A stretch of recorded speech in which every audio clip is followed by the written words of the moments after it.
नमस्कार. आजचा आपला विषय आहे लोकशाही. बऱ्याच दिवसांपासून आपण वेगवेगळ्या संकल्पनांवरती डिस्कशन घेतोय. त्यामागचं एक मुख्य कारण आहे, कारण आपण आता सध्या ज्या परिस्थितीमध्ये आहोत त्या परिस्थितीचा विचार करता लोकशाही रचनेत जगाला खूप मोठ्या प्रमाणात गरज आहे. म्हणजे ज्या ज्या देशांमध्ये लोकशाही आहे त्या देशामध्ये सहजासहजी लोकशाही आलेली नाही आहे. तिथे खूप मोठ्या प्रमाणात काही देशांमध्ये संघर्ष उभे राहिलेले आहेत. आणि लोकशाही ही संकल्पना मुळातच गेल्या 2-3 दशकामध्ये खूप मोठ्या प्रमाणात विकसित झाली. पण प्राचीन कालखंडामध्ये ग्रीक नगर राज्यामध्ये लोकशाही या संकल्पनेला एक वेगळं स्वरूप होतं. आणि ते स्वरूप मूर्त स्वरूप होतं, कारण तिथे जे काही टोळ्यांच्या माध्यमातून, भारतीय स्वायत्त ज्या टोळ्या होत्या त्या टोळ्यांच्या माध्यमातून एक नेतृत्व निवडलं जायचं आणि ते नेतृत्व संपूर्ण टोळीचं नेतृत्व करायचं. म्हणजे डिसिजन प्रक्रियेमध्ये त्या टोळ्यातल्या सगळ्या लोकांचं मत ग्राह्य धरलं जायचं आणि त्यानंतर ते नेतृत्व, त्या टोळ्यांच्या नेतृत्वाचं जे काही काम असेल ते पुढे जायचं. म्हणजे ह्या सगळ्या बाबतीमध्ये प्राचीन कालखंडामध्ये लोकशाही ही संकल्पना ज्यावेळेस विकसित झाली त्यावेळेस आत्ताच्या परिस्थितीमध्ये आपल्याला लोकशाही ह्या संकल्पनेचं खूप मोठं महत्त्व आहे. कारण आपण प्रत्येकजण लोकशाहीला गाभा म्हणतो. अब्राहम लिंकनची व्याख्या आपल्या सगळ्यांनाच तोंडपाठ आहे. लोकांसाठी लोकांकडून चालवलेलं राज्य म्हणजेच लोकशाही. हे आपण सगळ्यांच्याच तोंडपाठ असणाऱ्या गोष्टींमध्ये प्रत्यक्षरित्या ज्या वेळेस लोकशाहीसाठी खूप मोठा संघर्ष उभा राहिला होता, जागतिक स्तरावरती ज्या ज्या देशांमध्ये हुकुमशाही रचनेनं काम केलं तिथे देखील लोकशाही रचना आणण्यासाठी किंवा लोकशाही व्यवस्था आणण्यासाठी खूप मोठा संघर्ष उभा राहिलेला आपल्याला दिसून येतो. आणि मग तेच पाहत असताना लिंकन असेल, ब्लाईज असेल, लॉवेन्स असेल, ह्या सगळ्या तत्त्वज्ञांनी आपापल्या पद्धतीने लोकशाहीची व्याख्या मांडत असताना खरं तर तिला एक शासन प्रकार असं तिचं वर्णन केलं असलं तरी तत्वतः लोकशाही हा केवळ शासन प्रकार नाही, ती एक जीवन प्रणाली आहे. म्हणजेच माणसाला जगण्यासाठी आवश्यक असणाऱ्या जीवन प्रणालीला आपण लोकशाही ह्या संकल्पनेच्या आधारातून पाहू शकतो किंवा दृष्टिकोनातून, चष्म्यातून पाहू शकतो. सध्या खूप मोठ्या प्रमाणात सामाजिक चळवळींची आंदोलनं सुरू असताना, आंदोलनात्मक भूमिका सुरू असताना तोही एक लोकशाहीचाच भाग आहे, हेही आपल्याला लक्षात घ्यावं लागेल. आणि लोकशाहीचा अर्थ समजून घेत असताना मुळात काही तत्ववेत्यांच्या व्याख्याही आपल्याला समजून घ्याव्या लागतील.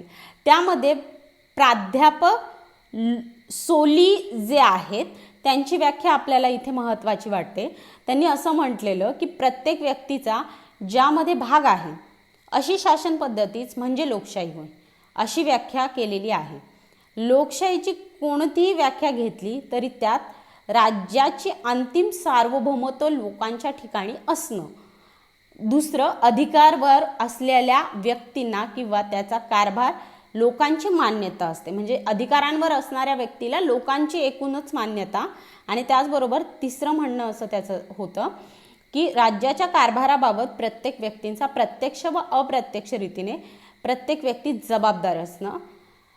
ह्या गोष्टी लोकशाहीमध्ये खूप महत्त्वाच्या आहेत, कारण त्याच आधारावरती संपूर्ण लोकशाही उभी असलेली आपल्याला दिसून येते. आता लोकशाहीची संकल्पना म्हटलं, संविधान म्हटलं, समता म्हटलं, स्वातंत्र्य म्हटलं की पहिल्यांदा आपल्याला जे आठवतात ते डॉक्टर बाबासाहेब आंबेडकर. आणि त्यांनी एकूणच लोकशाहीची व्याख्या काय सांगितलेली की लोकशाही हा असा शासन प्रकार आहे ज्यात सामाजिक आर्थिक परिवर्तन रक्तपात न होता शांततामय व कायदेशीर मार्गाने होते, ती व्यवस्था म्हणजेच लोकशाही. एवढी सरळ व्याख्या डॉक्टर बाबासाहेब आंबेडकरांनी आपल्याला देऊ केली. आणि त्याच लोकशाही रचनेमध्ये आपण सगळेजण जगत आहोत, त्या लोकशाहीचा उपभोग घेत आहोत. म्हणजे जागतिक स्तरावरती ज्या काही उलाढाली झाल्या त्या व्यक्ती स्वातंत्र्यासाठी आणि त्यातल्या त्यात त्या लोकशाहीसाठी झालेल्या आहेत. कारण लोकांचं मत संपूर्ण राष्ट्रासाठी किती महत्त्वाचं असतं ह्यासाठी एक मोठा संघर्ष आपल्याला झालेला दिसून येतो. म्हणजेच प्राचीन कालखंडामध्ये ज्या घटना, ज्या गोष्टी घडल्या त्याच्यामध्ये बदल होणं अपेक्षित असतं. सुरुवातीला ज्या पद्धतीने टोळ्यांनी नगर राज्यांमध्ये आपली रचना स्थापन केली तिथे ज्या पद्धतीची लोकशाही प्रत्यक्ष अस्तित्वात होती आणि त्यानंतर आपला भारत देश स्वातंत्र्य झाल्यानंतर भारतीय संविधानाने आपल्याला ज्या काही संकल्पना देऊ केल्या त्यांचा एक अंतर्भाव आपल्या ह्या संपूर्ण गोष्टींमध्ये असणं महत्त्वाचं आहे. आणि त्याच आधारावरती आपण लोकशाही समजून घेतोय खरं, पण लोकशाही राज्यांमध्ये खऱ्या अर्थाने सर्व व्यवहार हे लोकांच्या हातामध्ये असणं खूप महत्त्वाचं असतं. कारण हे व्यवहार नियंत्रण करत असताना सरकार देखील चालवत असतं. कारण ते व्यवहार ज्या वेळेस लोक त्या संपूर्ण याचा भाग होतात तर त्याच्यामध्ये लोकांच्या माध्यमातून ह्या सगळ्या गोष्टी होत असतात. आणि त्याच लोकशाही राज्यांमध्ये आपण सगळेजण भाग असताना त्या लोकशाहीचा एकूणच काय गाभा असतो हे पण आपल्याला समजून घेतलं पाहिजे. कारण ज्यावेळेस लोकशाही राज्याची ही कल्पना समजून घेण्यासाठी प्रस्तावित रूढी लोकशाहीच्या कल्पना मतदारांनी निवडलेले प्रतिनिधी, कायदेमंडळ, मंत्रिमंडळ, राष्ट्राध्यक्ष इत्यादी जरा बाजूला ठेवले पाहिजेत. कारण आत्ताच्या परिस्थितीमध्ये एका व्यक्तीच्या हाती सर्व सत्ता ठेवून लोकशाही राज्य निर्माण होऊ शकेल. मुख्य असा प्रश्न आहे की अंतिम सत्ता कोणाच्या हातात आहे. आणि त्याच आधारावरती लोकशाही ह्या संकल्पनेची सगळ्या गोष्टी गुरफटलेल्या आहेत. म्हणजे सगळ्या बाजूंचा आपण विचार केला तर लोकशाहीच्या ह्या सगळ्या रचनेमध्ये मुख्यतः सत्ता एकूणच कोणाच्या हातात आहे हे ज्या वेळेस ठरतं, अंतिम सत्ता कोणाच्या हातात आहे त्यावेळेस लोकशाही या संकल्पनेला आपल्याला समजून घेण्यास खूप सोपं पडतं. आपल्या पाठ्यपुस्तकांमध्ये म्हणा किंवा याच्यामध्ये आपण ज्या वेळेस अभ्यासतो राज्यसेवांच्या परीक्षांमध्ये लोकशाही खूप व्याख्या सांगणं खूप सोपं आहे. पण प्रत्यक्ष लोकशाहीमध्ये जगण्यासाठी त्या लोकशाही मागच्या ज्या भूमिका आहेत त्याच्या मागची जी वैशिष्ट्ये आहेत ती आपल्याला जगता आली पाहिजेत तर आपण त्या लोकशाहीचा भाग होतो. आणि ती लोकशाहीची वैशिष्ट्ये आपल्याला समजून घेत असताना त्याच्यात पहिलं वैशिष्ट्य आहे अंतिम निर्णय घेण्याची सत्ता जनतेकडे. लोकशाही व्यवस्था हे सर्वात मोठं वैशिष्ट्य आहे. कारण ज्या वेळेस अंतिम निर्णय घ्यायचा असतो त्यावेळेस लोक त्याच्यामध्ये सहभागी असले पाहिजेत. अर्थातच जनतेला केंद्रस्थान ठेवणं आणि त्याच आधारावरती शासनाची सर्वोच्च सत्ता ही जनतेच्या हातात असल्यामुळे अंतिम निर्णय घेण्याचा पण अधिकार हा खरं तर जनतेकडे असतो. म्हणजेच लोकप्रतिनिधी निवडून जनता करत असते पण ती निवडत असल्याच्या वेळी निर्णय क्षमता एकूणच लोकांच्या हातामध्ये असते. आणि त्याच आधारावरती आपल्याला लोकशाहीला समजून घेत असताना दुसरं महत्त्वाचं वैशिष्ट्य आहे मुक्त आणि सार्वत्रिक निवडणुका. म्हणजेच लोकशाही व्यवस्थेमध्ये ज्या वेळेस निवडणुका होतात त्या निवडणुका मुक्त आणि सार्वत्रिक असणं हे लोकशाहीचं दुसरं मुख्य वैशिष्ट्य आहे. याच्यामध्ये मुक्त आणि सार्वत्रिक निवडणुकांच्या शिवाय लोकशाहीचं अस्तित्वच असू शकत नाही. या निवडणुकांद्वारे जनता आपले प्रतिनिधी शासन कारभारामध्ये निवडते आणि त्यावेळेस ते शासन कारभारामध्ये ज्यावेळेस निवडले जातात त्यावेळेस त्यांच्या मतदानावरती त्या व्यक्तीचा पूर्णपणे अधिकार असतो. म्हणजेच तिथं तिचं स्वातंत्र्य मुक्त असतं. आणि त्या सार्वत्रिक निवडणुका असतात. आपल्या स्थानिक स्तरापासूनच्या निवडणुका ते केंद्रीय स्तरापर्यंतच्या निवडणुका या सगळ्या गोष्टींचा विचार आपल्याला ह्या निवडणुकांमध्ये मुक्त सार्वत्रिक निवडणुकांमध्ये कशा पद्धतीने सध्या भारतात रुजू आहेत त्याचा विचार करायला आपल्याला लावणारे आहेत. त्यानंतर तिसरं वैशिष्ट्य आहे सार्वत्रिक प्रौढ मताधिकार. म्हणजेच एखाद्या व्यक्तीला भारतीय राज्यघटनेनुसार 18 वर्ष पूर्ण झालेली असेल तर तिला मतदान करण्याचा अधिकार दिलेला आहे. आणि तो मतदानाचा अधिकार कुठल्याही जाती, लिंग, भेद आधारित, वर्ण आधारित किंवा रंग आधारित नसता कामा नये अशा प्रकारची मुक्त आणि सार्वत्रिक प्रौढ मताधिकार जो आहे तो आपल्या व्यवस्थेमध्ये आपल्याला मिळालेला आहे. त्यानंतर चौथं वैशिष्ट्य आहे घटनात्मक कायदा आणि जन अधिकाराला केंद्रस्थान. म्हणजे घटनेने जो कायदे केलेले आहेत एखाद्या देशाच्या ते त्याचं केंद्रस्थान असलं पाहिजे आणि जन आधार त्याच्यामध्ये मुख्य भूमिका पार पाडत असतो. कारण लोकशाहीचं हे चौथं महत्त्वाचं वैशिष्ट्य समजून घेत असताना निवडणुकांद्वारे निवडून आलेले प्रत्येक शासनाला आपला घटनात्मक कायद्याच्या चौकटीत राज्यकारभार करावा लागतो. म्हणजेच जी शासन व्यवस्था सत्तेमध्ये काम करते ती शासन व्यवस्था त्या घटनेच्या चौकटीबाहेर जाऊन निर्णय घेऊ शकत नाही. आणि त्याच वेळेस भारतामध्ये ज्या वेळेस 2014ला मोदी प्रणित शासन व्यवस्था सत्तेवर बसली त्यावेळेस त्या घटनेला किती महत्त्व दिलं गेलं आहे आणि त्या घटनेच्या आधारावरती किती निर्णय घेतले गेलेले आहेत.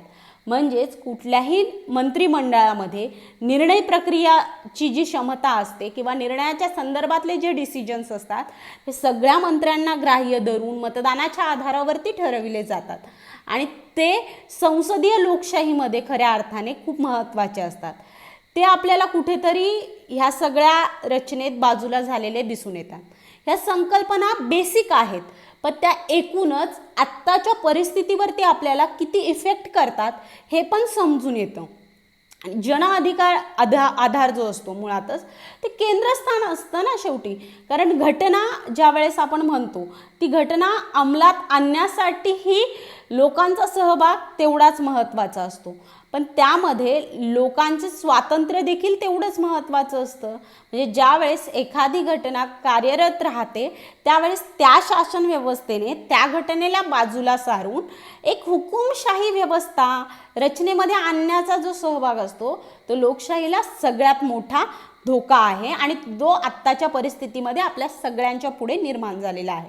व्यापक राजकीय सहभाग, त्याच्यामध्ये लोकांचा राजकीय सहभाग असणं म्हणजे काय की लोकांच्या राजकीय प्रक्रियेमध्ये राजकीय निर्णय व्यवस्थेमध्ये पूर्णपणे सहभाग असणं.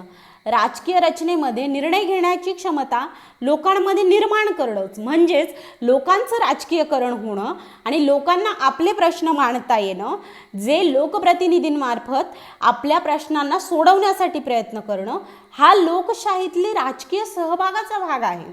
म्हणजेच निवडणुका प्रक्रिया हा फक्त लोकशाहीचा गाभा असू शकत नाही तर त्याच्यामध्ये त्या लोकांचा तेवढाच सहभाग असणं हा खरा तर आपल्याला राजकीय सहभागाचा मुख्य गाभा जो लोकशाहीशी निगडीत आहे तो समजून घेण्यास मदत होते.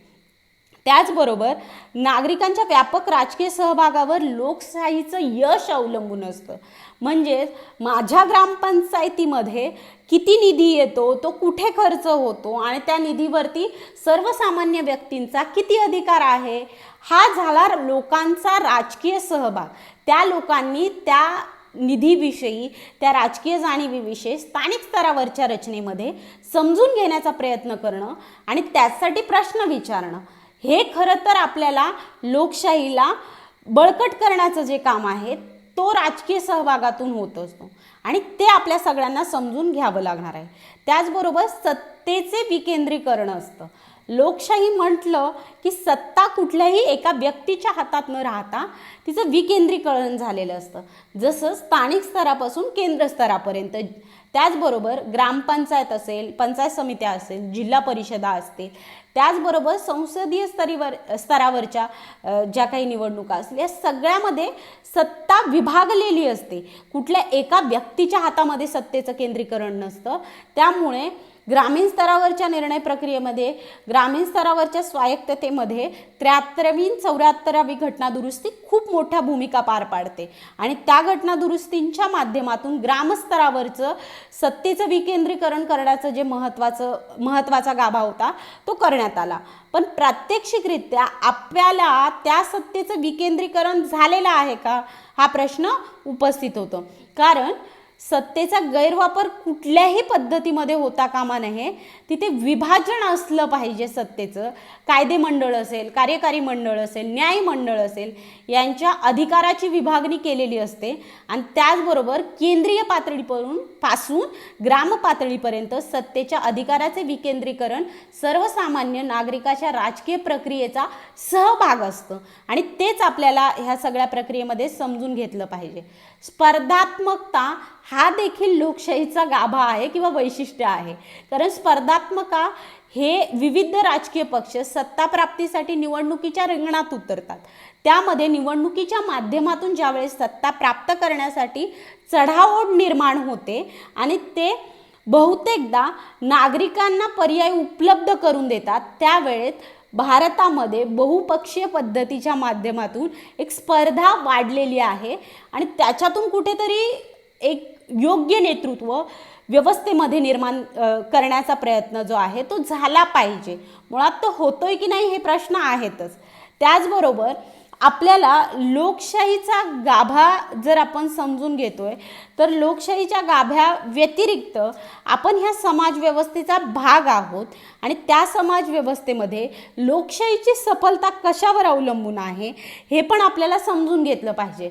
त्याच्यातला पहिला टप्पा जो आहे सार्वजनिक शिक्षण व्यवस्था. राज्यसंस्थेत सार्वजनिक शिक्षणाची व्यवस्था जी आहे ती बळकट असली पाहिजे.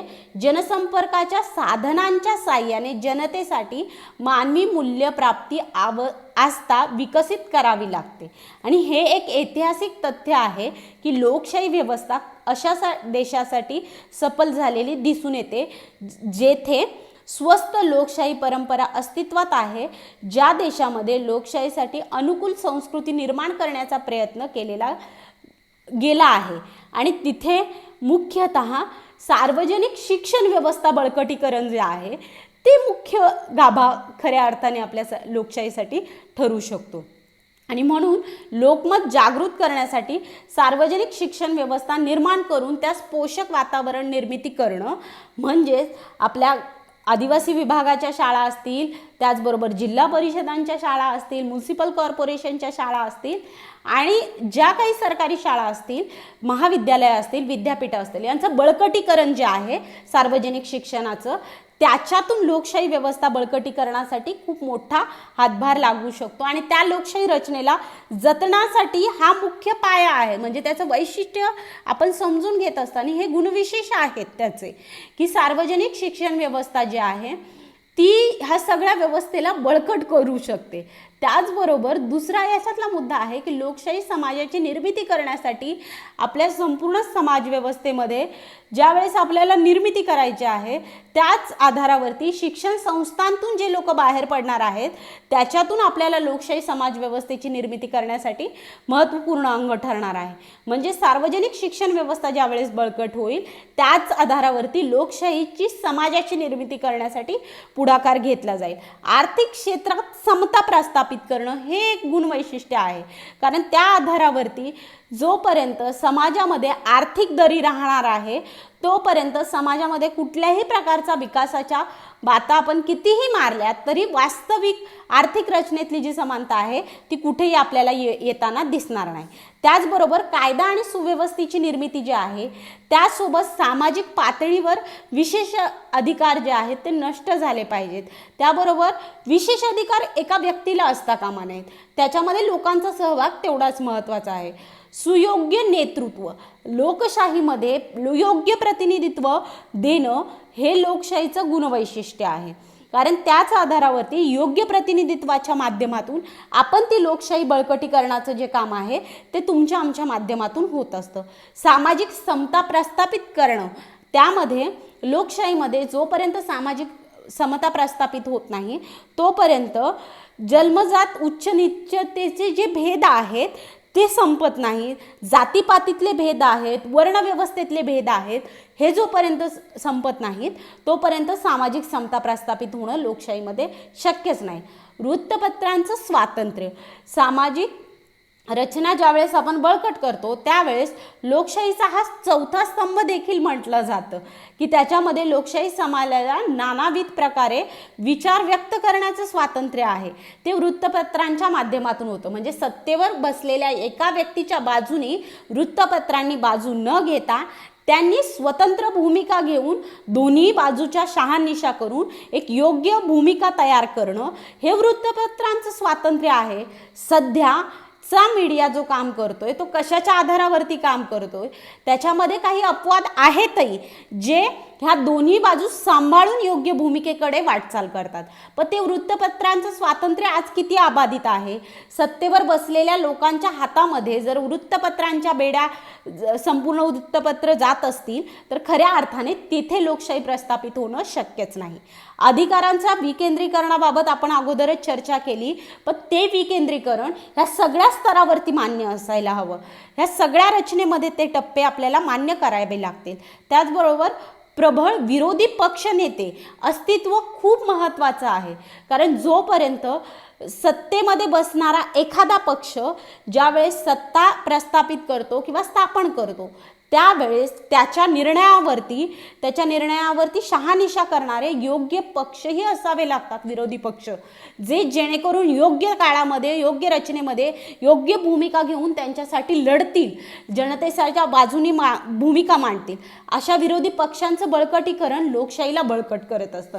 आणि ते जर भारतात अस्तित्वात नसेल तर भारत, मला वाटतं, हे सगळे छोटे छोटे मुद्दे आहेत जे आपल्या सर्वसामान्य लोकांना समजून घेणं आवश्यक आहे की आपण ज्या लोकशाही रचनेमध्ये जगतो त्या लोकशाही रचनेमध्ये जगत असताना या सगळ्या गोष्टींचा अंतर्भाव आपल्या लोकशाही रचनेवरती आज कसा घाव घातला जात आहे हे आपल्या प्रत्यक्ष डोळ्यांना दिसेल. कारण त्याच्यामध्ये अप्रत्यक्षरित्या आणीबाणीकडे वाटचाल होते की हुकुमशाहीकडे वाटचाल होते याचं आपल्याला प्रात्यक्षिक येईल. शिक्षण व्यवस्थेमध्ये चाललेला बाजार, ऑनलाईन शिक्षण व्यवस्था पद्धती आणण्याचा जो प्रकार आहे, सध्या ज्या महामारीच्या काळामध्ये एखादी शासन व्यवस्था शिक्षण व्यवस्थेचं खच्चीकरण करून त्याचं बाजारीकरण, केंद्रीकरण करण्याचं काम जे चाललेलं आहे ते देखील लोकशाहीला धोका पोचवण्याचं काम जे आहे ते ह्या संपूर्ण रचनेतून दिसते.